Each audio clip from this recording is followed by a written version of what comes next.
رسول اللہ صلی اللہ علیہ وآلہ وسلم نے فرمایا، اللہ تعالیٰ فرماتے ہیں میرا ذکر کے لیے وقت نکالو، میں تمہارے کاموں میں برکت عطا کروں گا، ورنہ دنیاوی کاموں کی کثرت تم پر اس قدر مسلط کر دوں گا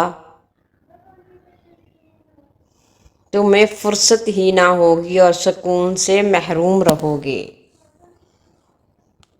یا اللہ میں خوش ہوں تیری رضا پر، تیرے فیصلوں پر، جو تو چاہے وہی عطا کر دے گا، مگر مجھے صبر دے، ہمت دے، حوصلے دے، بلند رکھ مجھے، کمزور نہ کر، مجھے بخش دے۔ دنیا کا سب سے اچھا گفٹ وقت ہوتا ہے، کیونکہ آپ اگر کسی کو اپنا وقت دیتے ہو تو آپ اسے اپنی زندگی کا وہ پل دیتے ہو جو کبھی لوٹ کر نہیں آتا۔ جس دن ہم یہ سمجھ جائیں گے کہ سامنے والا غلط نہیں، صرف اس کی سوچ ہم سے الگ ہے، اس دن زندگی سے بہت سے دکھ ختم ہو جائیں گے۔ وہ جگہ چھوڑ دو جہاں تمہارے احساس اور تمہارے الفاظ کی قدر نہ ہو، پھر چاہے وہ کسی کا دل ہو یا کسی کا گھر ہو۔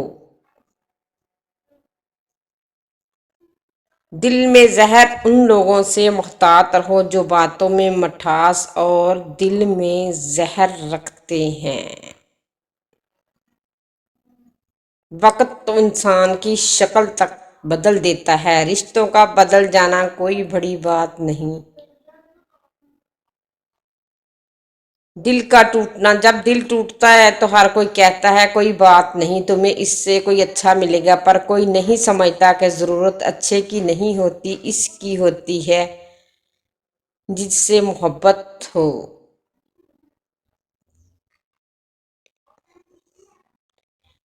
ایک حد کے بعد انسان سب کچھ چھوڑ دیتا ہے، روٹھنا، منانا، شکایت کرنا، گلے شکوے، اور پھر دل کرے تو بھی ٹھیک سے بات نہ کرے، ایسے ہو جاتا ہے کہ کوئی بات تو بھی ٹھیک ہے۔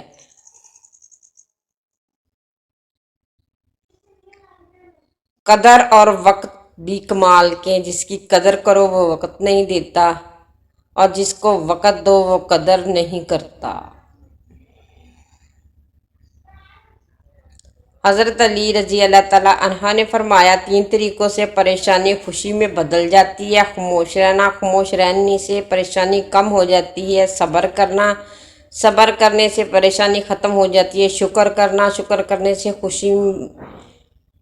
خوشی میں بدل جاتی ہے۔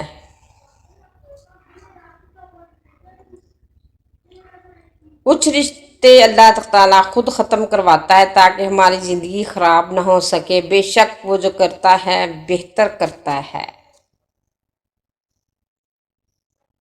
جو آپ کی برائی کرتے ہیں انہیں کرنے دیں، کیونکہ برائی وہی کرتے ہیں جو برابری نہیں کر سکتے۔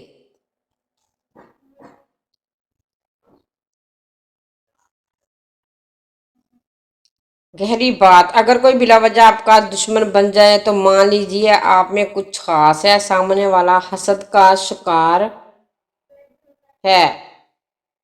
لوگوں سے ان کی عقلوں کے مطابق گفتگو کیا کرو۔ کسی کا دل مت دکھاؤ، کیونکہ معافی مانگنے کے باوجود اسے دکھ ضرور رہے گا، جیسے دیواروں میں لگے کیل کو نکالنے کے بعد بھی نشان رہ جاتا ہے۔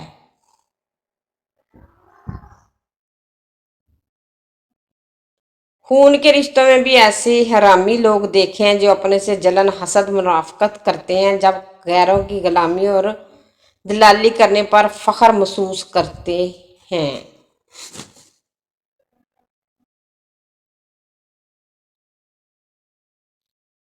حضرت علی رضی اللہ تعالیٰ عنہ نے فرمایا، تمہارے منہ سے نکلی ہوئی ایک گالی چاہے مذاق میں ہو یا غصے میں، تمہاری قبر میں ایک ایسا بچھو پیدا کرتی ہے جس کے ایک بار ڈسنے سے انسان 70 ہاتھ زمین میں دس جاتا ہے۔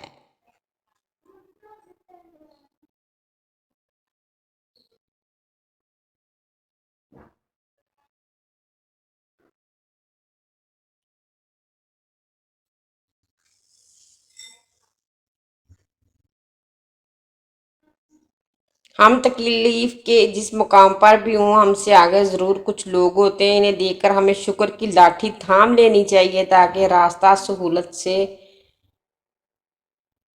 کٹ سکے۔